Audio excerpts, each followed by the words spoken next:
We have Larry Holland and Hal Charnley. They're going to talk about you have your firewall, but the hacker threat is already in your office, aka the killer is already in your house.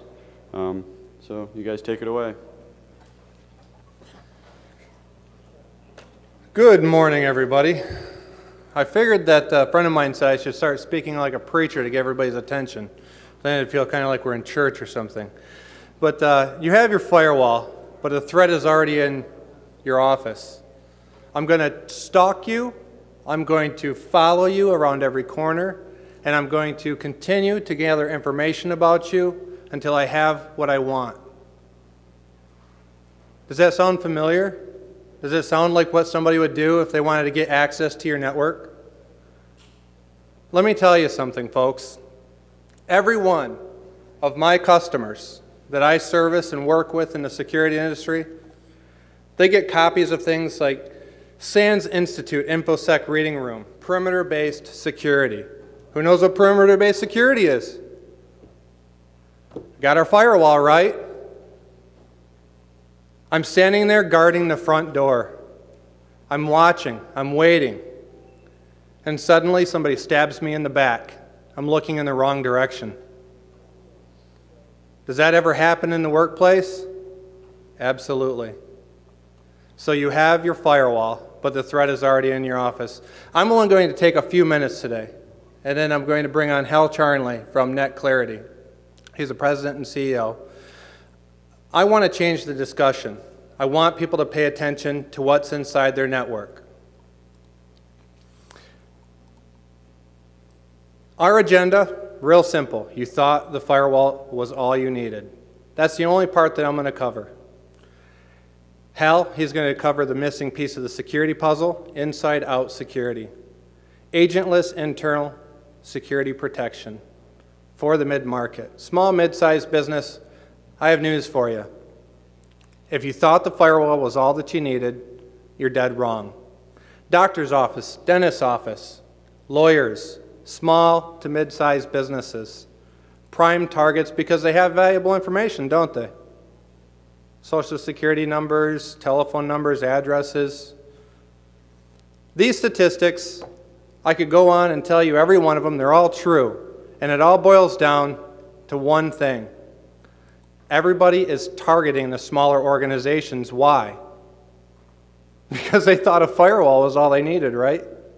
They thought, hey, I bought that Sonic wall. Hey, I have a checkpoint ASA, Cisco ASA. I have everything. That's all I need. And the hacker was already in their house. They're stealing everything, and they don't even realize it. Keyloggers, backdoors, tampering, pretexting, everything's there. It happens. Does your firewall stop it? No. The hacker was already there. How do breaches occur? Again, statistics, statistics, statistics. The only one that I care about on this entire list, 69 and 81%. That's a supermajority. They're happening right there in the office behind the firewall. When we look at where the attacks are coming from, it's boiling down to one spot. Small to mid-sized enterprise, they get their device, they think that's all they need, and lo and behold, the information's being continuously gathered, information's being sold, whether it's a government office, a small government office, an agency, anything that's a small to mid-sized entity, they think that they only need that firewall. Or they jump on the bandwagon and say, all I need is an identity engine. That'll protect us. How many of you bring your own device into work? How many of you got jobs? Way to go. Let me tell you, when you bring your device into the network, do you have to really do anything much to get access? You plug it in, right? How many of you are hackers? All right, that guy, he's got a job, he's a hacker. He's stealing your information if he wants from a device that you allowed him to bring in. Does that make sense for security professionals to say, I'm going to sell you a firewall? Makes sense for a hacker to sell them a firewall, right? So when it boils down to the numbers, we can all say, I feel secure if I have checkpoint solutions. I feel secure if I have Cisco ASA. I feel secure if I have a device at the perimeter. Until you're ready to change the discussion and say, we need a device that's watching internally the network for the hacker that's actually there, that's when you're actually going to be doing the right thing in the security industry. I don't want to take up a lot of time today. I just want to set the stage to say, hey, the firewall isn't enough. You're going to get stabbed in the back. Hal Charnley? Thank you, Larry.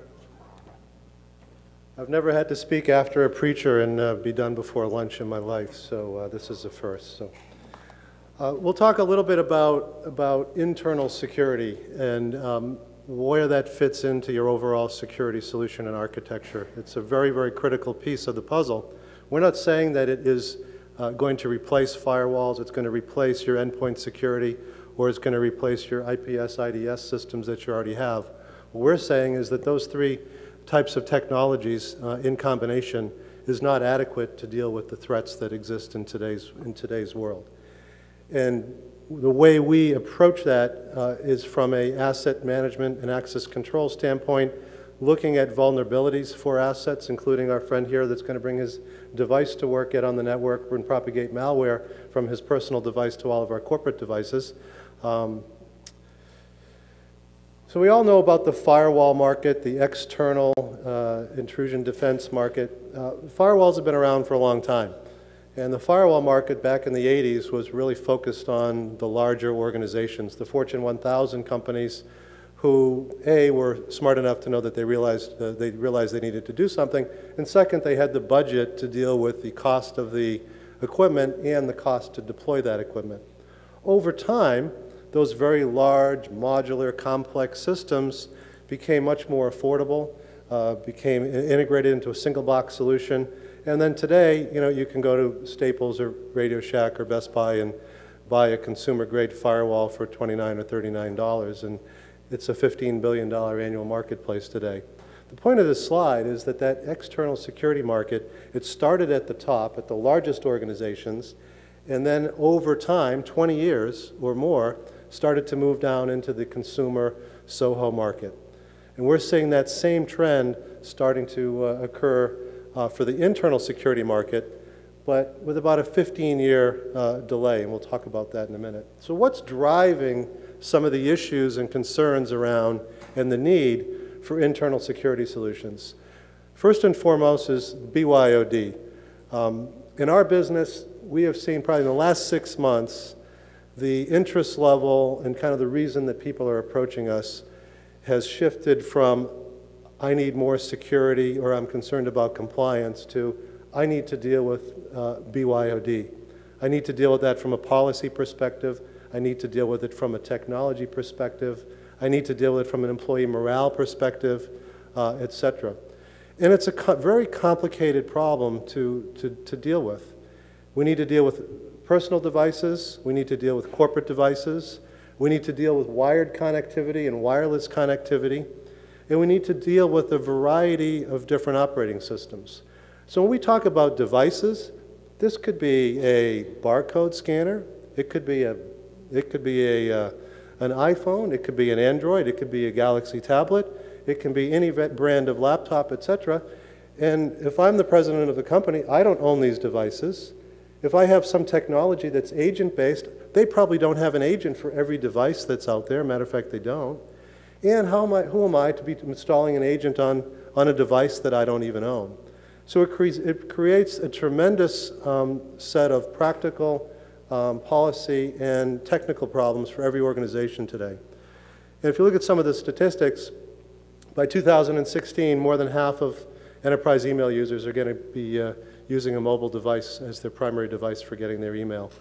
And if we look at some of the other statistics on where successful breaches are occurring today and where those breaches are originating, it shifted from being external threats to now being internal threats.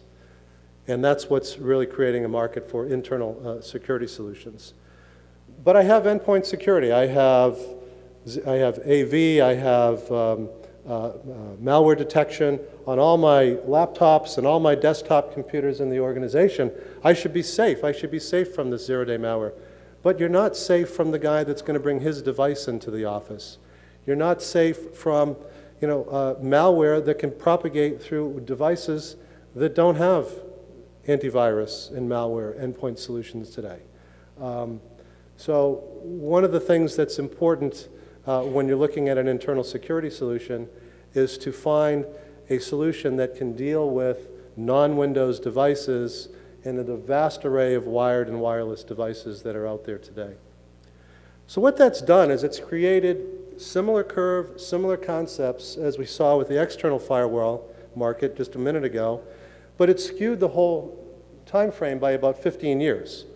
And in the mid-2000s, in 2006 or thereabouts, was where the first kind of access control solutions came into the marketplace. They were agent-based, they were complex, they were very difficult to deploy. They did not solve or even attempt to solve the BYOD dilemma. And I don't know if you heard some of the comments in the presentation prior to mine about patch levels, et cetera. The orientation of the early internal security solutions and access control solutions were all around ensuring the latest patch level, ensuring that AV had been run and there were no viruses and had been run in the last 24 hours and it came back clean. But just because you're patched to the latest level doesn't mean that you're secure, right? So what's happened is the attacks have shifted from the outside to the inside. The other thing that's happened is the attacks have shifted from the very large organizations who have already made the investment in a comprehensive security solution, and now it's focused on the middle market and the small business. And that's kind of the opportunity that NetClarity is chasing. This was front page last summer on the Wall Street Journal. And it was about a full-page article with a lot of pictures and graphs, and it talked about how hackers are shifting their attacks to the small firms. Why? Because it's easier. Why? Because they think a firewall is all they need. It's not all you need. You need a lot more than that. So the real security problem is CVEs, right? There's a lot more viruses and strains of malware than there are CVEs. So if we can take an approach, if you take an approach to look at finding the root cause and going after the root cause of viruses and malware and exploitations of corporate networks, and go after the CVEs, and to interrogate your devices that are on your network, look for the CVEs, and make sure that the IT manager is made aware of those exposures, and that he can do something about them before they're exploited, then we don't have to worry about our endpoint antivirus software catching the virus after it's already infected that particular device. So we take, and we believe that the right approach is to look at more of the root cause rather than trying to treat the patient after he's already got the disease. So let's talk about a solution that that can be brought to the market that is affordable and that can deal with this burgeoning internal security threat. So we make a family of internal security appliances ranging from the bottom, very handheld device that can be literally mounted on a wall or underneath a desk, all the way up to rack-mounted enterprise units that really do three things. They control who gets on your network and make sure that nobody gets on your network that you don't want on your network. Number two is they harden your network from the inside out by making sure that all of the trusted devices that are on your network don't have CVEs that are above a predetermined threshold. And in the event that they do have those CVEs, that we provide some mitigation assistance. And then lastly, we make sure that any device that's going to get on the network isn't already infected. What else is important in looking at internal security? You don't want to have a big appliance that's sitting in line right inside your firewall where every bit of network traffic needs to go through. It becomes a bottleneck. It becomes a single point of failure in your network. So you want to look for a solution that's out of band, that's not inline. Secondly, and critically important, is you need something that's agentless. If a solution requires agents, there are not agents for every IP device that's made today. There's no agents that can go on your IP-based video surveillance camera that you have in your lobby. And it can still have vulnerabilities, and it can still be exploited, and it can still be the entry point into your network for that hacker that's already inside your building. So from kind of the top down, the way that these types of solutions work is, first thing is you need to know who's on your network. So we're going to go out and agentlessly discover who's on your network. Plug the box in, out of band, put it in discover mode. It is going to go identify and find all of the devices on your network, wired or wireless, and it's going to agentlessly fingerprint them. It's going to identify the manufacturer, the MAC address, the IP address, the operating system, the patch level of that operating system, agentlessly. From that list, you're going to build a trust list, and you're going to say, these are the 114 assets that I want on my network, and I want them on certain parts of my network. I want them on this VLAN or that VLAN. I don't want them to have access to all of the PII that's contained in my organization. And then that policy needs to be enforced, such that if Larry's allowed to get on our engineering VLAN, and he's a trusted employee, and he now tries to get on our sales VLAN, we're not going to let him. We're going to block him. Just as if a cyber criminal is trying to get into our network, or a trusted asset that has an infection or a CVE that's above a certain predetermined threshold tries to get on our network, they will be blocked, and they'll be blocked agentlessly, which is very, very important, particularly when you're talking about a BYOD phenomenon. One of the things that's important is there's a lot of stuff going on inside your network, is to be able to get a crisp and high-level snapshot of what's happening in that network. And one of the things that the way we look at internal security is based on threats, vulnerabilities, and assets. And we have this risk profiler, which gives you a quick snapshot and visibility into what's happening in your network. Do you have untrusted assets that are being blocked? Do you have CVEs that are above a certain threshold? Do you have assets that are infected with malware? The other thing we find is a lot of organizations are distributed, right? They have multiple sites, but at those remote offices, they don't have an IT staff. So the need to have an enterprise solution with a command center that can configure and control and monitor those remote sites becomes critically important. So a typical deployment for this type of a solution is you have an enterprise solution that's sitting at your headquarters where your IT staff is. You have one or more remote boxes. Up to 250 remote appliances can be controlled by a single enterprise appliance. And each of those remote appliances is dealing with the assets that are trusted and allowed in that local office, and also ensuring vulnerability scans, et cetera, and compliance reporting for those remote offices. So why do you need an agentless NAC or access control in addition to your wireless infrastructure? I just put in place AeroHive or Mobile Iron or one of the wireless infrastructures to handle my BYOD requirements. Why do I need something more than that? Well, we need to make sure that that device that's connecting to the network is connecting to the right part of the network. We need to make sure that that device that's employee-owned isn't infected with malware. And we need to make sure that that device that's employee-owned doesn't have any high vulnerabilities. And we want to make sure of those things before that device is connected to the network. And your wireless infrastructure isn't going to do that. The wireless infrastructure is going to provide you some level of password protection and encryption, but it's not going to do anything to ensure that that particular device gets in the right spot and is a secure device when it's accessing the network. There was a study done recently by Verizon about the breaches that occurred originating inside the firewall, and what it would have cost for all organizations and large organizations to remedy that. And they put it in kind of a three different categories: simple and cheap, intermediate, and difficult and expensive. And what's interesting is that this study concluded that the investment that was required to mitigate these threats that originated inside the firewall, for the most part, fell in the simple and cheap category. And that's the opportunity that we and others are going after in this marketplace. So with that, I'll open it up to if anyone has any questions. Yes?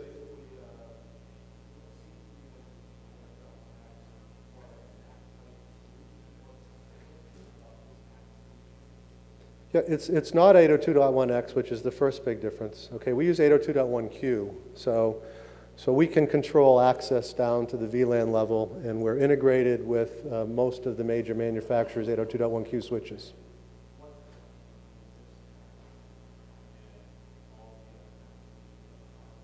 Well, the vast majority of the other NAC solutions are 802.1x agent-based, number one. So from an agentless, so first thing is we're agentless. Second thing is we're non-inline. Third thing is that we can scale, and we're optimized around that small to medium business and that small to medium enterprise, not optimized around trying to sell into the Fortune 1000.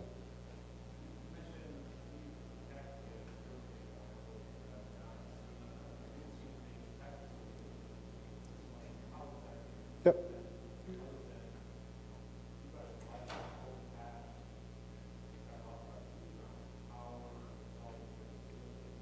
Yep. We do. We look at it a different way. So we're not suggesting that we replace a McAfee endpoint zero-day protection or Symantec, et cetera. They're looking at it from a heuristic point of view and a signature point of view. So and there's about 90 of those vendors out there that make great endpoint AV and zero-day protection. None of them are 100% effective, right? There's always that last window where the signature hasn't been created, the device hasn't downloaded the latest database, et cetera. So what we're doing to augment that is we're looking for basically destination IP addresses that would match a list of known Malcon sites. So we're looking for any type of traffic that's going back to a known malware callback URL. We don't know what kind of malware you have, we don't know where you got it, but there's no reason you should be sending a single packet to that particular site. We do some light packet inspection, so we either connect to the span port of a switch and look at a mirror port and look at it that way, or use an NTAP device off of one of the ports in the back of our appliance. Yes, sir.